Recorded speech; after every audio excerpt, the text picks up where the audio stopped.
যুক্তরাষ্ট্রে পড়াশোনা শেষ করলেই ভালো চাকরির স্বপ্ন এখন ফিকে হয়ে যাচ্ছে। ডিগ্রি আছে, চাকরি নেই, এমন কঠিন বাস্তবতার মুখোমুখি হতে যাচ্ছে হাজারো তরুণকে। চাকরির ব্যাপক সংকট আমেরিকায় তরুণদের ভয়াবহ অনিশ্চয়তার দিকে ঠেলে দিচ্ছে। প্রিয় দর্শক, বিস্তারিত জানাচ্ছেন লুৎফুর রহমান সোহাগ।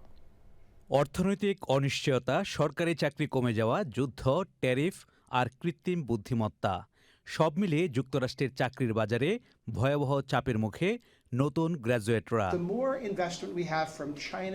পরিসংখ্যান বলছে, চলতি বছর যুক্তরাষ্ট্রে নতুন গ্র্যাজুয়েটদের জন্য চাকরি পাওয়া আগের যে কোনো সময়ের চেয়ে কঠিন। অনেক শিক্ষার্থী মাসের পর মাস চাকরির আবেদন করেও ইন্টারভিউয়ের জন্য ডাক পাচ্ছেন না। বিশেষজ্ঞরা বলছেন, পুরনো কর্মীদের চাকরি বদলানোর হার কমায় বর্তমানে কোম্পানিগুলোতে নতুন লোক নিয়োগ অনেকটাই কমে গেছে।